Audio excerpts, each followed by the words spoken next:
Hello दोस्तों, class 11 के physics में आप सबका स्वागत है। यूपी बोर्ड हो या सीबीएसई बोर्ड हो, सभी लोगों के लिए ये जो है फायदेमंद है। या एनसीईआरटी बेस्ड कोई कंपटीशन की तैयारी कर रहा तब भी सही है। नीट हो या आईआईटी हो, इन सबके लिए भी ये बेहद जरूरी है। बेसिक कॉन्सेप्ट के लिए क्लियर करना हो तो आप इस क्लास को पूरा रेगुलर देखें, जरूर देखें। ठीक है, चलिए शुरू करते हैं। क्लास 11 की फिजिक्स में आज हम शुरू करेंगे न्यूटन के गति विषयक नियम के बारे में। ठीक है, न्यूटन के गति विषयक नियम, ये चैप्टर है इसमें, न्यूटन के गति विषयक नियम। गति विषयक नियम, न्यूटन की गति विषयक नियम। इसका मतलब यह है कि अगर कोई भी ऑब्जेक्ट गति कर रहा है तो उसका कोई रूल, कोई कानून होगा। उस कानून या नियम को सबसे पहले कौन बताया था? न्यूटन ने बताया। बट इससे पहले गैलीलियो वगैरह ने बताया था, लेकिन ध्यान में जो सबसे अच्छा सफल रहा है वो न्यूटन रहा है। ठीक है, अब यहाँ देखेंगे, कोई ऑब्जेक्ट अगर गति कर रहा है तो गति करने के पीछे कौन कौन उसमें शामिल है, पहले ये जान लेते हैं। मान लीजिए कोई कार है, ये ठीक है, ये सड़क पर जा रहा है। ठीक, ये सड़क पर जा रहा है तो शुरुआत में अपनी जगह पे अगर ये रुका हुआ है, स्थिर अवस्था, अगर बिल्कुल रुका है उसको बोलते हैं स्थिर अवस्था। स्थिर अवस्था में उसका जो भी स्पीड होगा, स्टार्टिंग जो वेलोसिटी होगा, वेग होगा, वो 0 होगा। पीछे से अगर मान लीजिए इसको कोई धक्का दे, कोई आदमी पीछे से कोई आदमी इसको धक्का दे, ठीक है, पीछे से मान लीजिए कोई आदमी इसको धक्का दे, इसको धक्का दे दिया इसको, और ये आगे की ओर गति करना शुरू कर दिया। ये गति यानी मोशन तभी करेगा, गति करेगा कब? जब तक इसको पीछे से कोई फोर्स ना लगाया जाए तब तक गति नहीं करेगा। जो फोर्स लगेगा, जो बल लगेगा, यही बल ही कारक होता है किसी भी ऑब्जेक्ट को गति कराने के लिए। अगर बल नहीं लगेगा तो गति नहीं होगा। ठीक, ये जो बल लग रहा है, फोर्स, पहले इसकी हम परिभाषा पढ़ेंगे बल के बारे में। बल क्या है, बल कितने प्रकार का है, किस ऑब्जेक्ट को कहाँ कितना गति करा सकता है। ठीक, तो सबसे पहले बल के बारे में देखेंगे। बल वह बाह्य कारक है, वह बाह्य कारक है जो किसी वस्तु के अवस्था में परिवर्तन करता है, जो किसी वस्तु के अवस्था में परिवर्तन करता है, परिवर्तन करता है। जैसे हो सकता है उस वस्तु का आकार भी चेंज कर दे, ठीक, उस वस्तु का आकृति भी चेंज कर दे, उस वस्तु का स्थिति भी चेंज कर दे। ये सारी चीजें, जैसे एक बॉल है, ठीक, इसको इधर से फोर्स लगाइए, इधर से फोर्स लगाइए तो बॉल आप जाकर पिचक जाए, इसकी आकृति में चेंजिंग हो गया, आकार में चेंजिंग हो गया। ठीक है, और कोई फुटबॉल है, इसको पैर से कोई व्यक्ति मार रहा है तो फुटबॉल दूसरी जगह चला गया, तो इसकी स्थिति, पोजीशन में चेंज कर दिया। यानी किसी भी ऑब्जेक्ट को अगर आकृति में परिवर्तन हो रहा है, आकार में चेंजिंग हो रहा है, स्थिति में चेंजिंग हो रहा है, या उसके दिशा में चेंजिंग हो रहा है, उसके दिशा में चेंजिंग हो रहा है, तो वहां कौन शामिल है? बल शामिल है। अब बात आती है बल कितने प्रकार के होते हैं। ठीक, बल कितने प्रकार के होते हैं इसको देखें। बल 2 प्रकार के होते हैं। कौन कौन से?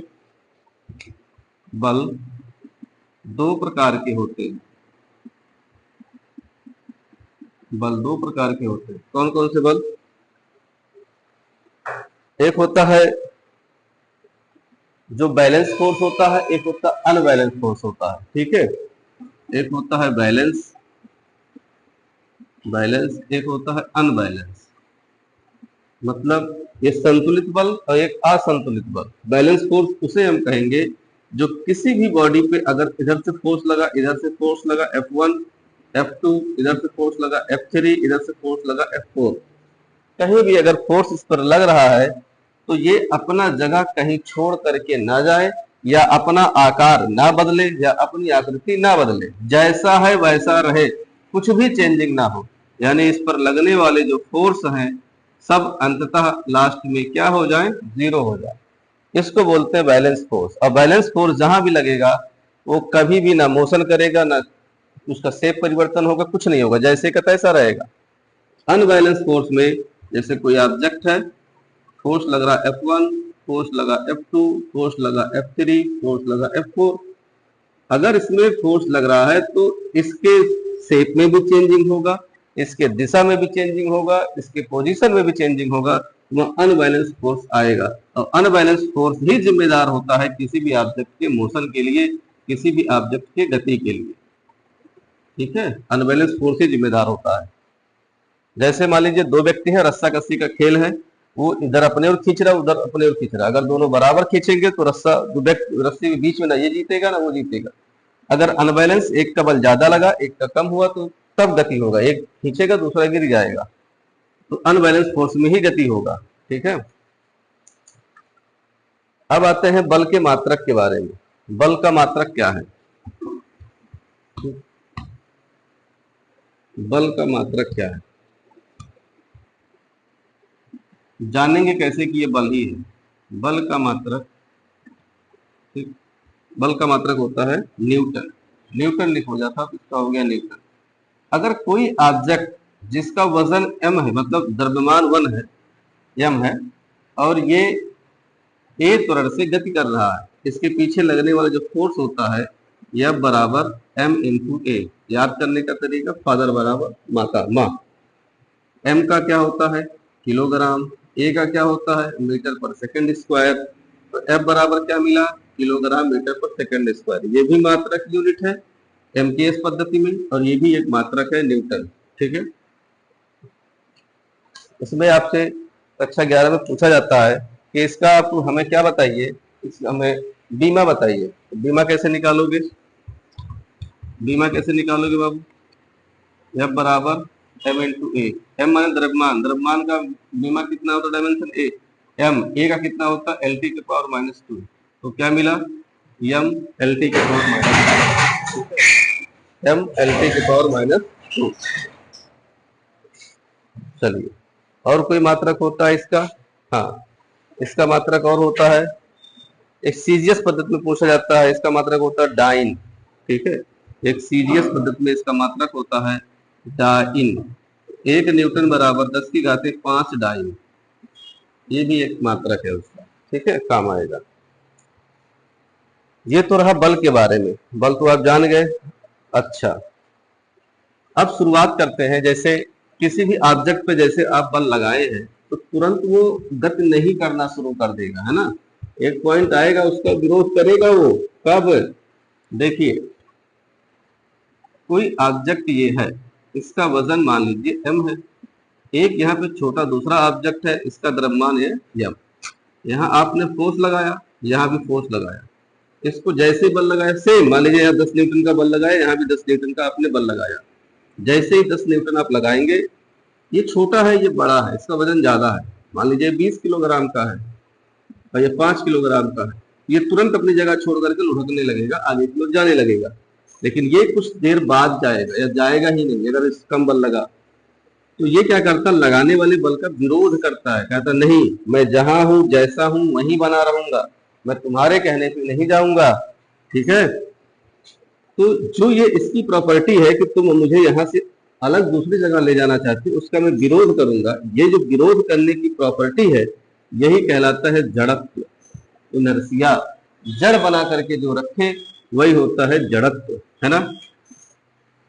तो जड़त्व क्या कहता है कि मैं जिस अवस्था में रहूंगा, मैं जिस अवस्था में रहना चाहता हूं मैं उसी अवस्था में ही रहूंगा, मैं अपना चीजें बदलूंगा नहीं, है ना। जड़त्व की परिभाषा क्या होगी? जड़त्व की परिभाषा होगी प्रत्येक वस्तु अपनी विराम अवस्था या गति की अवस्था में ही बने रहना चाहते हैं, अपनी अवस्था में होने वाले परिवर्तन का विरोध करते हैं। इसका स्पष्ट आप देख लीजिए। ठीक है, जड़त्व का आप परिभाषा देख लीजिए क्या कह रहा है।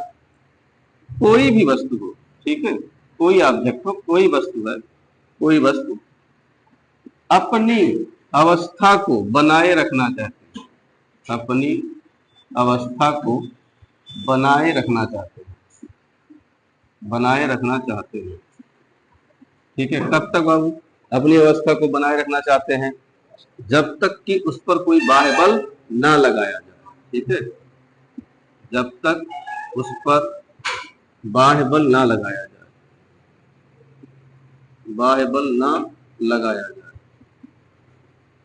जब तक उस पर बाह्य बल ना लगाए। कोई वस्तु अपनी अवस्था को बनाए रखना चाहता है, अवस्था दो ही होगा, या तो स्थिर अवस्था होगा या तो गति अवस्था होगा।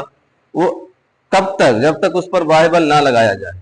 अगर उसकी अवस्था को परिवर्तन आप करेंगे, ठीक है, उस अवस्था का जो विरोध होता है, अवस्था परिवर्तन का विरोध, अवस्था परिवर्तन का जो विरोध होगा, ऑब्जेक्शन होगा, विरोध, वही कहलाता है जड़त्व। कोई वस्तु अगर गतिमान है तो गतिमान रहना चाहता है, जैसे आप रोकोगे तो कुछ उस पर उसका विरोध होगा, है ना। जैसे साइकिल है, ब्रेक लगाओगे तुरंत नहीं रुकेगा, तुरंत रुकेगा तो आप गिर जाएंगे, धीरे धीरे करके साइकिल रोका जाता है। कार में भी, मोटरसाइकिल में भी, हर बाइक में भी ये सेम कंडीशन है। जैसे आप ब्रेक लगाओगे तुरंत कुछ देर बाद रुकेगा, चाहे 1 सेकंड या 1 सेकंड ले, तुरंत नहीं रुकेगा। ठीक, ये हो गया जड़त्व। तो जड़त्व क्या है पूछा जाएगा, ये जड़त्व की परिभाषा हो गई। इसके प्रकार बता दूं, जड़त्व के प्रकार कितने प्रकार के होते हैं? 2 प्रकार के होते हैं, है ना। 3 प्रकार के होते हैं। कौन कौन से? विराम का जड़त्व, गति का जड़त्व और दिशा का जड़त्व। ठीक है, 3 प्रकार के। एक हो गया विराम का जड़त्व, विराम मतलब जब वो रुका हो। एक हो गया गति का जड़त्व, एक हो गया दिशा का जड़त्व। दिशा, दिशा का जड़त्व ये आया कैसे? चाहे देखो बाबू, विराम का जड़त्व है या गति का जड़त्व है या दिशा का जड़त्व है, मतलब किसी भी वस्तु को हम इतने इतने अवस्थाओं से बदलाव ला सकते हैं। विराम है तो गति कर दो, गति है तो विराम कर दो, और दिशा, जैसा कोई साइकिल लेके जा रहा है, उसके पीछे से थोड़ा सा ही आप हैंडल इसको टच कर दीजिए तो अपने आप वो साइकिल क्या करेगा? मोड़ लेगा, अपने दिशा को परिवर्तन कर लेगा वो, थोड़ा सा ही। कोई व्यक्ति बहुत तेजी से गाड़ी लेके जाए, उसके गाड़ी में हल्का सा कहीं थोड़ा किसी ठोकर लग जाए, उसकी गाड़ी ऐसे होने लगती है, डाइवर्ट होने लगती है, वही है दिशा का जड़त्व। अच्छा, तो वही पहला हेडिंग, विराम का जड़त्व। विराम का जड़त्व वही है वस्तु का वह गुण जो अपनी विराम अवस्था का विरोध करेगा, वो कहलाएगा विराम का जड़त्व। इसके एग्जाम्पल आप देखेंगे, ठीक है, विराम का जड़त्व का एग्जाम्पल आप देखेंगे। पहला क्या है? बस के अचानक चलने पर उसमें बैठे यात्री पीछे की ओर गिर पड़ते हैं। बस के अचानक चलने पर, बस के अचानक चलने पर उसमें बैठे यात्री, उसमें बैठे यात्री पीछे की ओर गिर पड़ते हैं, पीछे की ओर गिर पड़ते हैं, पीछे की ओर गिर पड़ते हैं, है ना। जैसे कोई व्यक्ति है, ठीक है, कोई व्यक्ति है, ये यहाँ पर बैठा हुआ है, ठीक है, ये इसकी सीट है, सीट पे ये व्यक्ति यहाँ पर बैठा हुआ है। जैसे ही बस आगे की ओर बढ़ेगा, आगे की ओर बढ़ेगा, वो व्यक्ति ऐसे है, आगे की ओर बढ़ेगा, वो तुरंत पीछे की ओर हो जाएगा। इसका मतलब कमर के नीचे वाला हिस्सा उस बस के टच में है, अब कमर के ऊपर वाला हिस्सा बस के टच में डायरेक्टली संपर्क में नहीं है, तो नीचे वाला हिस्सा क्या होगा? तुरंत चलने लगेगा, और ये वाला इसको महसूस होगा कि अभी मैं वहीं हूँ, इसलिए ये वाला आधा हिस्सा आगे चला जाता है और ये वाला हिस्सा पीछे रह जाता है, इसलिए ये यात्री पीछे हो जाता है। अगर पूरा बॉडी उसी दिशा में तुरंत चलने लगता तो गिरता नहीं, आधा आगे चला गया और वो व्यक्ति वहीं रहने की कोशिश करता है, इसीलिए जो है कहता मैं अपने विराम में हूँ तो विराम में ही रहना चाहूंगा, लेकिन कहता नहीं तुमको विराम में नहीं रहना है, बस चल रहा तो आप भी चलो। तो आधा हिस्सा उसका तुरंत जो है आगे की ओर चलता है और आधा हिस्सा वहीं रहता है, इसीलिए ये वहीं रहने की कोशिश करता है और आगे आधा चला जाता है। यही कारण है कि बैठा यात्री पीछे की ओर गिर पड़ते हैं। ठीक, खिड़की के शीशे से बंदूक की गोली के टकराने पर शीशे में एक छोटा सा गोल छेद होता है, परंतु पत्थर के टकराने पर नहीं। ये कह रहे हैं, दूसरा एग्जांपल है, इस शीशे का एक खिड़की है, यहाँ पर एक बड़ा सा पत्थर है, पत्थर लेके मारेंगे ये क्रैक हो जाएगा, लेकिन अगर बंदूक की गोली है, ठीक है, अगर आप यहाँ बंदूक की गोली लेकर के मार रहे हैं उसको, बंदूक की गोली, तो एक छोटा सा छेद होके निकल जाएगा। पत्थर से मारोगे तो पूरा शीशा क्रैक हो जाएगा, चकनाचूर होगा, इसको मारोगे तो एक छोटा सा छेद लेकर के बाहर चला जाएगा। इसका अब बस इतना है कि ये जब जाता है मारता है तो अगल बगल के सभी पार्टिकल को वाइब्रेट कराता है, सभी पार्टिकल को। वो कहते नहीं मैं स्थिर रहूंगा, कहते नहीं तुम गति करो, तो उसी कसम में एक कहेगा गति करो, एक कहेगा रुको, मतलब पहली अवस्था रुको, दूसरी अवस्था गति करो। तो जो उसके बल के प्रभाव में आते हैं वो सब चकनाचूर होते हैं। गोली इतनी तेज होती है कि जितने को लगता है, इतना तेजी से लगता है कि अगल बगल को महसूस ही नहीं हो पाता, बगल वाले कण को, वो तेजी से निकल जाते हैं। इसीलिए जो है यहाँ छेद हो जाता, ये क्या होता, चकनाचूर हो जाता। बस वही है कि अगर ये भी उसी स्पीड से, जिस स्पीड से पहले लगा था, सब पे वही स्पीड लगे, ये भी हो जाएगा, है ना। तीसरा एग्जाम्पल है, कंबल को हाथ में पकड़कर डंडे से पीटने पर उसके धूल के कण अलग हो जाते हैं। क्यों? ठीक।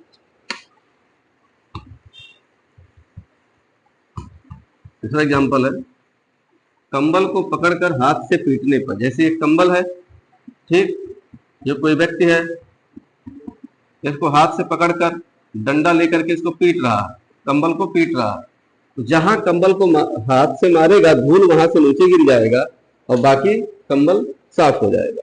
यानी जैसे मान लीजिए ये रुका है, ठीक है, जब मारेगा उसको तो धूल के कण वहीं रहना चाहते हैं और कंबल चला गया पीछे, तो धूल का कण अलग हो गया और चला गया पीछे।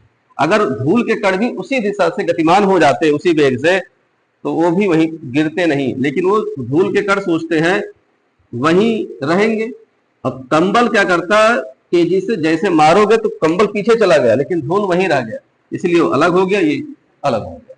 मतलब वही साफ है कि विराम अवस्था में जैसे गति कराओगे तो जो पार्टिकल स्थिर अवस्था में था वो वहीं पर गिर जाएंगे। तीसरा है, पेड़ की शाखाओं को तेजी से हिलाने पर उसमें लगा फल नीचे की ओर गिर जाता है। सेम वही कंडीशन है। कोई भी जैसे मान लो पेड़ की टहनी है, ठीक है, पेड़ की टहनी है जो भी बना है, आप यहाँ देखोगे, जैसे मान लीजिए आम है ना, इसको पत्थर लेके मारोगे तो आम क्या है कि जैसे पत्थर लेके मारोगे तो ये तो लगेगा आम गतिमान हो जाएगा, ये आम है, ठीक, फल है, लेकिन टहनी वही रहेगा, टहनी अपनी जगह नहीं हिलेगा। अगर ये भी उसी दिशा में चले तब तो नहीं गिरेगा। आम केवल उसी दिशा में आगे बढ़ता है, टहनी वहीं रहता है, इसलिए टूट के गिर जाता है। ठीक है, यहाँ जो लगने वाला फोर्स है उसको संभाल नहीं पाता, इसलिए गिर जाता है। आपने कहीं देखा होगा एक डंठल होता है, डंठल में अगर कोई आप देखे होंगे आम लगा होता है, तो जब आप पत्थर मारोगे तो डंठल झूलने लगता है, तो ये जल्दी नहीं टूटता है। ठीक है, क्यों? क्योंकि ये भी उसी दिशा में आ गया, गति कर रहा है, अब ये नहीं गिरेगा। कब गिरेगा? जब एक स्थिर हो दूसरा गतिमान हो, हर जगह वही हो रहा है, एक स्थिर हो दूसरा गतिमान हो तो टूट जाएगा, वो गिर जाएगा। ठीक है, अब आपने गति का जड़त्व, चलते हुई बस के अचानक रुकने पर उसमें बैठा यात्री आगे की ओर झुक जाते हैं। सेम वही कंडीशन। गति के जड़त्व में क्या होगा? गति का जड़त्व, अगर बस में बैठा यात्री तेजी से चल रहा है, बस चल रहा है, ब्रेक लगाया गया, जैसे आप ब्रेक लगाएंगे तो ब्रेक लगने के बाद कमर के नीचे वाला हिस्सा उसको तो टच में संपर्क में है, उसको तो उतना पता होता है, जैसे जैसे स्पीड कम होती है वो भी अपने आप को बैलेंस करता है, लेकिन ऊपर वाला हिस्सा उसमें वो सेंस नहीं कर पाता, वो आगे की ओर झुक जाता है। ठीक है, यही है। फिर दिशा का जड़त्व, उसमें भी वही है। तेज गति से चलते हुए बस किसी वक्राकार मोड़ पर मुड़ती है तो यात्री मोड़ के केंद्र से बाहर की ओर झुक जाते हैं। चलिए सब तो पढ़े लेना। अब आते हैं न्यूटन के नियम के बारे में। न्यूटन का नियम, प्रथम नियम, द्वितीय नियम और तृतीय नियम, है ना, ये मैं आपको कल बताऊंगा। आज के लिए इतना ही रखते हैं। ठीक, ये तो बस इंट्रोडक्शन था क्लास 11 की फिजिक्स में। ठीक है दोस्तों, इसको वीडियो को देखते रहिएगा, लाइक सब्सक्राइब करते रहिएगा। जय हिंद।